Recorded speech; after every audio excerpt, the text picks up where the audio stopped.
Have you ever experienced intrusive thoughts? Unnatural occurrences, anybody?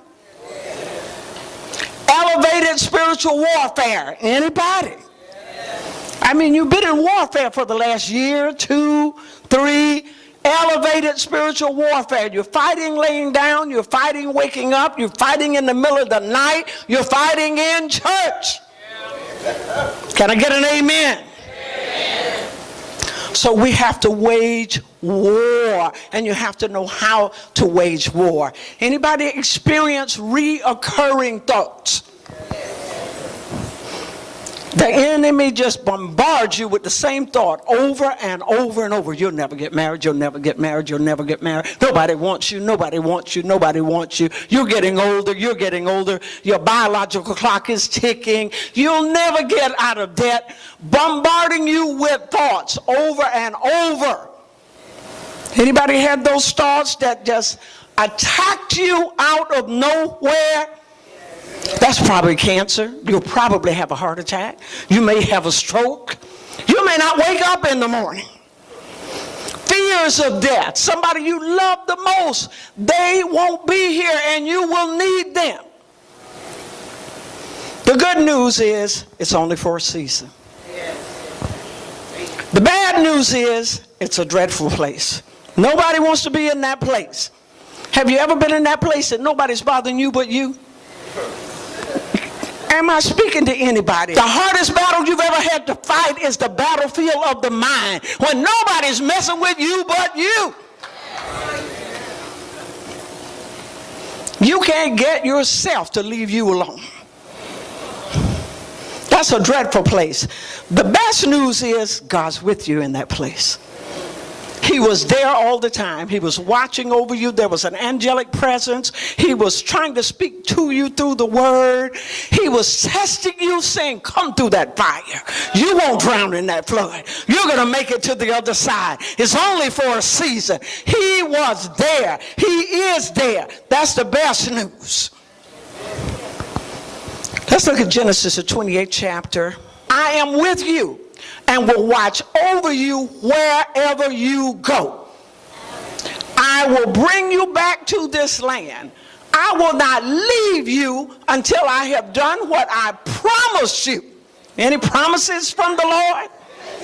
When Jacob awoke from his sleep, he thought, surely the Lord is in this place, and I was not aware of it. Have you ever been in a place and you were not even aware that God was in that place? 17th verse, and he was afraid and said, how awesome is this place? This is none other than the house of God, and this is the gate of heaven. You can have your seats. Have you ever been in a place in your mind and you thought you were all by yourself, and you discovered somebody had to tell you God's with you? He's with you in the battle. Have you ever been in a place? We're not talking about a physical place, but a makau. The word makau, Hebrew, figuratively means a condition of the mind or body. A condition of the mind or body. What place are you in right now? What condition are you in your mind? What condition are you in your body? What place? You can actually be here and be somewhere else. What place are you in? You can be experiencing heaven on earth and feel like you're experiencing hell on earth. What place are you in? Are you in a place of depression? Somebody's in that place today. Place of grief. Place of sorrow. Somebody's in a place that they feel like they're about to go completely out of their mind. I felt it as we were coming down I-20, turning on to 231. Spirit of insanity. You're in a place that every day you feel like you're swinging by a web between sanity and insanity. But the good news is God's with you in that place. He said, I think in Psalms, if you make your bed in hell, I'm there. Then where can you go from God's presence? If you're in poverty, he's right in there with you. He's in that place. You're going through a bad divorce, having a hard time with your children, whatever place you're in, suicidal place, God doesn't want you to take your life. He's with you. Dreadful. What is dreadful? It's a terrible place. I don't know about you, but if you've ever been in a battle in your mind, it's a dreadful place. Anybody understand what I'm talking about today? Anybody watching by Facebook Live have been in that place where the warfare in your mind was so horrendous you thought you would go out of your mind? It was a dreadful place. You couldn't go to sleep because your mind wouldn't quit talking to you. It's a dreadful place. In your dreams, your mind was messing with you. That's a dreadful place. You woke up in the morning before you could think about eating or using the restroom. You were in a place you didn't want to be in. You almost felt like running out of your own skin because you didn't like the place that you're in. But God is with you in that place. What is intrusive thoughts? Intrusive thoughts, unwanted thoughts, are images that you find distressing and disturbing. Have you had images pop up that were so distressing you felt like your blood pressure would shoot up if you never checked it?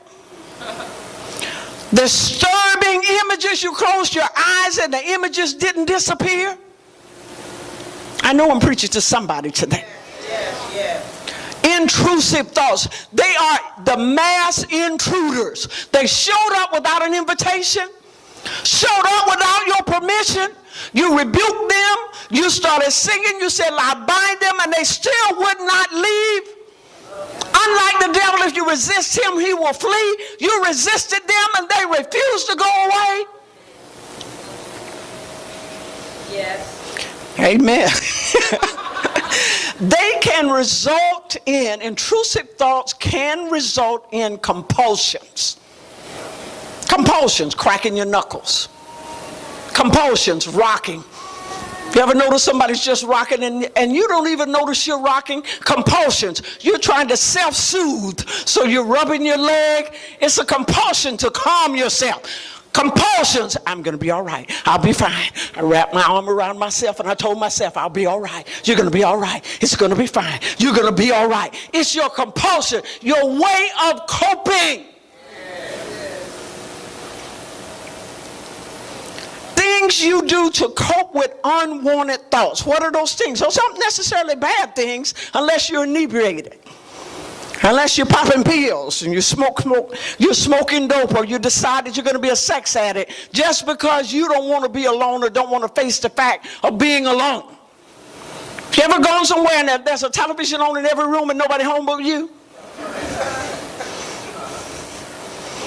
It's a compulsion. I can't stand the silence.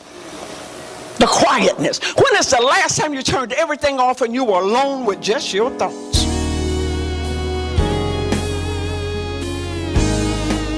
I see one that has brought others through. It's almost like a Harriet Tubman, a Sojourner Truth. You have brought a lot of individuals through. These are children. You brought people out of darkness. They look like they couldn't make it on their own. You just brought them. Hallelujah. Hallelujah. Thank you, God. And Lord, she's lived to bring them through. She was just determined. Her mind wasn't on herself, her mind was on them. And you honor that. Thank you for the increase. Thank you for her necessary support to help bail them out, God. Not to destroy away from herself. I thank you for a return on that now. In Jesus' name. Hallelujah.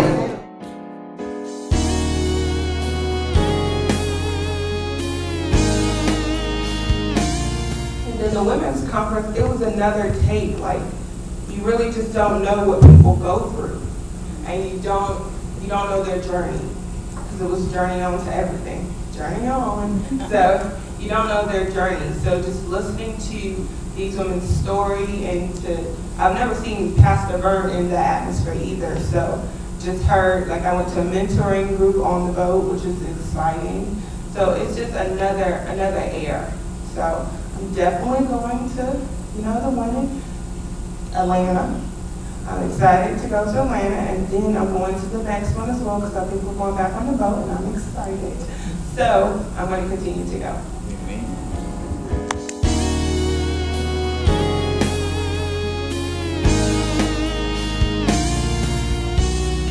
During this season, a lot of people are having thoughts about dying. A lot of people are having thoughts about death.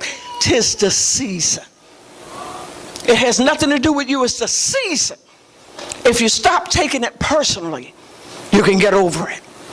Depression is self-centered. A quick, easy remedy for depression is start checking on other people.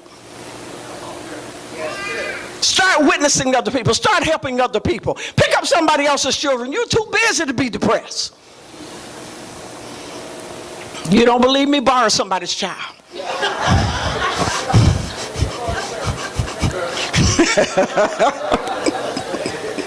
Thoughts about death or dying. Intrusive thoughts latches on to things that are important to you.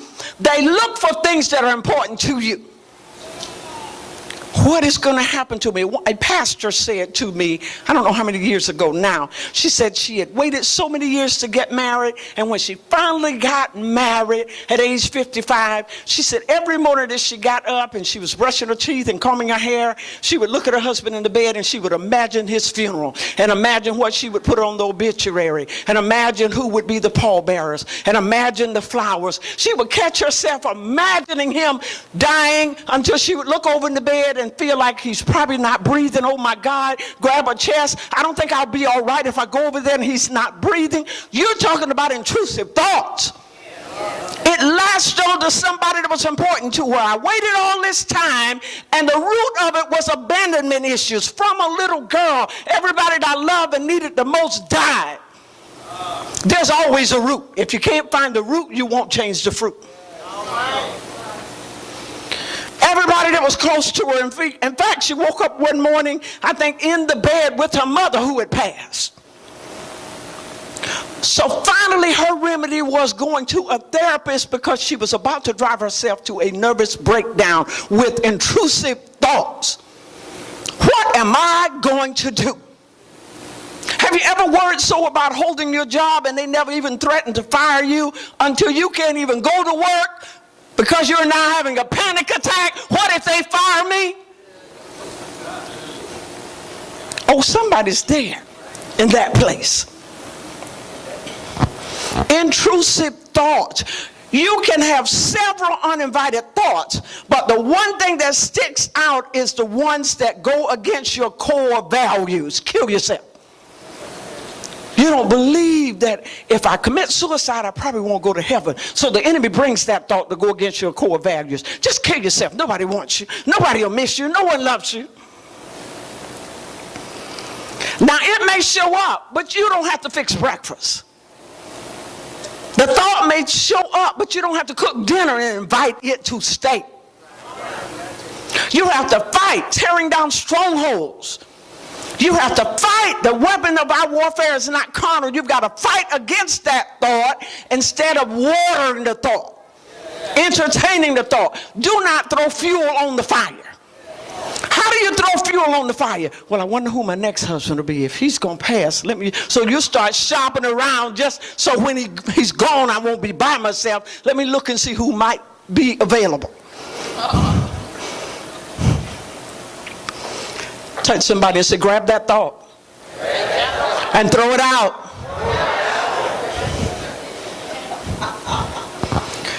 You should disregard the thought. Don't fertilize the thought. Don't plan the funeral.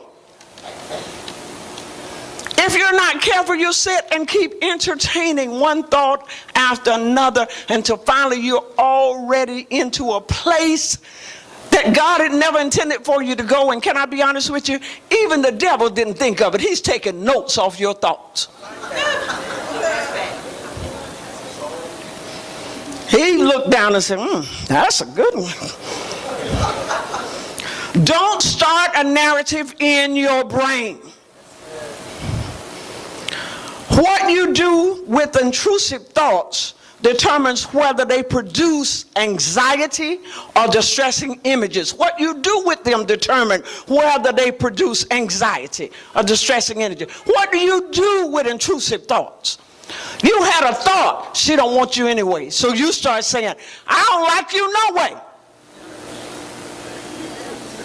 He never thought it, but you thought he thought it. She never thought it, but you thought she thought it.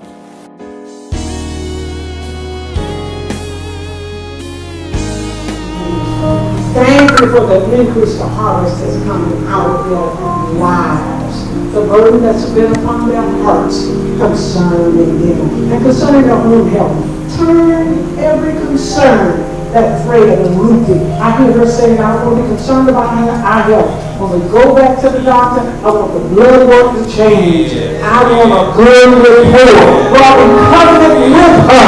According to the word, his insulin level, her insulin level, stabilize it. We break the fear. God, we break the torture. Sometimes torturous thoughts. So why does this keep up and down? I thank you for stabilizing, balancing it out in Jesus' name.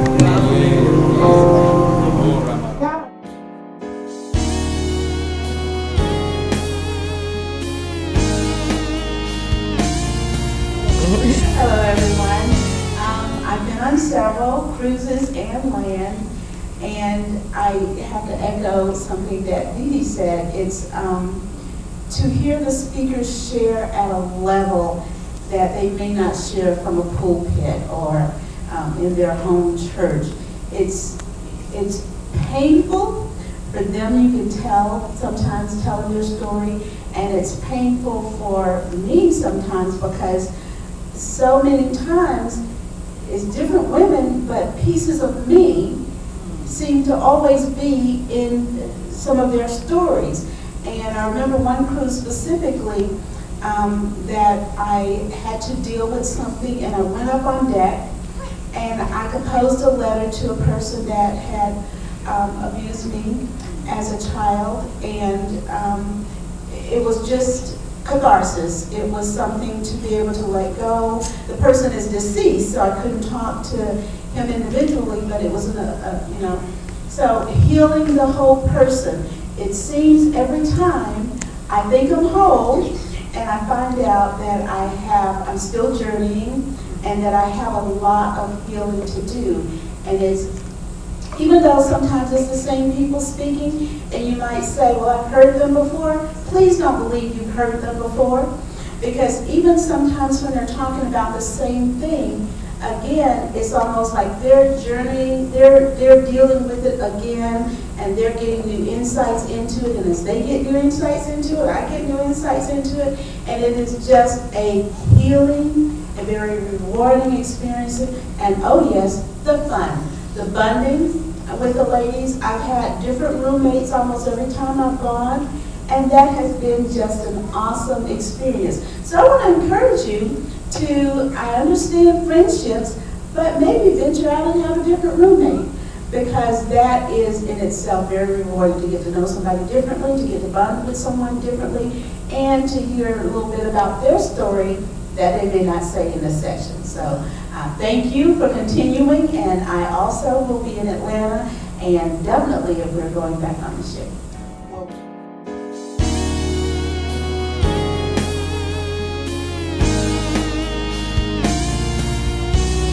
Fight that battle against intrusive thoughts with your praise, with your prayer language. Sometimes the only way to shut the mind down is to speak in another language out loud. Sometimes you have to literally say out loud, no. They said, who are you talking to? Myself. Self-talk is the best talk. I won't. You want what? Just between God and I and me. Don't get in our business. You have to talk yourself out of intrusive thoughts. And sometimes that has to be done out loud. And it has to be done in a prayer language. About a week ago, I was recuperating from drastic, radical muscle spasms in my back. And out of nowhere, laying in my prayer room, never happened before in my life, in the history of my house. Laying in my prayer room, and every time I closed my eyes, thoughts came in like a flood that I knew were not my thoughts. Until finally, I was speaking in tongues like a machine gun. Like, oh no, all right, until I was up walking up and down in the prayer room like, this is ridiculous. I can't get any sleep. My back is killing me, but I can't have this venomous attack. Have you ever been there? Out of nowhere. I'm glad somebody over on this side, I'll try to look at the other two sections and preach to them as well. But attacks out of nowhere. It is the season where the enemy's trying to drop bombs in your mind. Just leave. Leave town. You'll be better off if you move somewhere else. Just leave him. You can get someone else. He doesn't tell you, the enemy does not tell you who dropped the thoughts that I'm trying to sabotage you. He's a strategist. If I can get you from under the covering, being covered by the blood, then I have legal rights. Since he's a legalist. I often had thoughts as a child, what would happen to my 4 siblings and I if my grandparents died? I would try to go to sleep at night, and it would wake me up, the thoughts. There were a lot of nights that my grandmother, being a prayer warrior and a discerning individual, came in one night and said, oh, child, go to sleep. She had to discern that. She said, I'll be here until every one of you are adults, and until every one of you buy your own house and close on your house, then I'll leave. My grandmother passed. I was the last one to buy my house. When I closed on my house, she passed a month later. Intrusive thoughts. They don't care about your age. Children have intrusive thoughts. I was trying this sermon out on yesterday, so I tried it out on Donna Lee's, who's 11. I said, have you ever had an intrusive thought? She said, what's an intrusive thought? I said, unwelcomed, unwanted thoughts that create anxiety or distress. She said, yes. I said, well, what is that? She said, my papa in Miami is 98 years old. And I think about he's going to die. But what makes me think about it, every time I think about he might die, I remember my daddy, Byron. And I become frightened. I have a panic attack that I can't handle it if my daddy dies.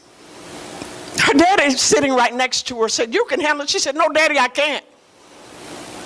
He said, I mean, you can handle it if your grandfather, he'd been here and he's 98. She said, she wasn't reassured.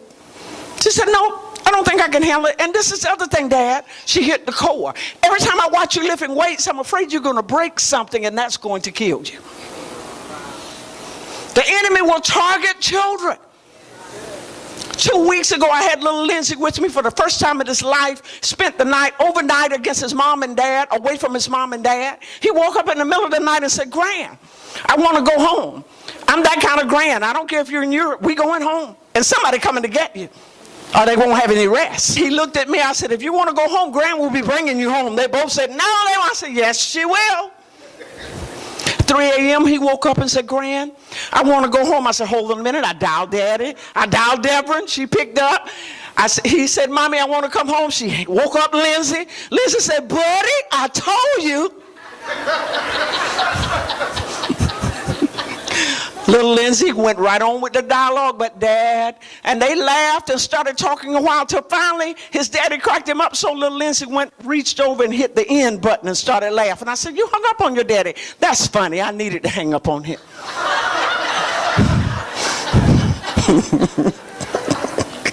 I said, are you ready to go home now? No, Gran, can we just watch the iPad? I said, well, tell Gran what's on your mind. He said, I thought maybe Mommy might die or Daddy might die while I'm gone. He's 3. He needed a phone call to reassure him that they were still alive. Intrusive thoughts attacking a 3-year-old. Nobody's exempt. You have to take time to analyze the situation and offer a solution. Babies have dreams, children have dreams. They have nightmares or they have happy dreams. I don't have time to linger there. Get a copy of God of My Dreams. But in the midst of those dreams, I make it a point of nightly, he'll ask me anytime I'm near him, Gran, we're on vacation. Will you pray for me that I won't have nightmares? Of course I will. Until I had this brilliant idea, will you pray for Gran? That wasn't foreign. He stretched out his right hand, prayed for Gran. The next morning said, Gran, I know you had good dreams. I prayed. I did have good dreams. But children aren't exempt. There's a university research on fear, and it's too much for me to quote. I need to read it from you. But on fear, we all have fears. Fears of certain things. Fear fears of people dying. If you're not careful, fears of your mate, fears of your best friend, fears that while I'm gone I fear of being in a car accident. It's a normal fear, believe it or not. Intrusive thoughts of falling asleep and wondering, will I wake up? I found myself about a month ago going off to sleep, and my pattern is to pray myself off to sleep, and I heard myself say out loud, now I lay me down to sleep. I prayed the Lord my soul to keep. If I should die before I wake, and I said, wait, where in the world did that come from? Intrusive thoughts on the wings of a child's prayer. If I should die before I wake, I immediately hit a rewind. I will not die before I wake. Fear. Would you put fear on the screen? We all have fears. Fears of spiders, fear of roaches, fear. And we forget about the fears that we created in our own mind. Taking the power out. My sister Gloria has claustrophobia. Fear of small spaces being locked in. She had to have an MRI prior to the surgery for colon cancer.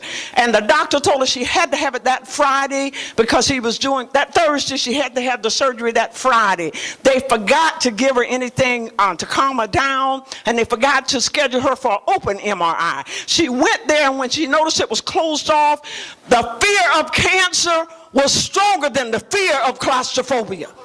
She said, she spoke to herself and said, oh no, you can't reschedule. This is the only day the doctor can do this for the next month or two. So give me a minute. She prayed.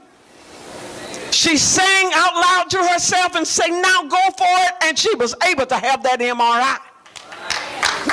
She created a thought in her mind, told herself she would be fine. And she was. Fears. What are fears?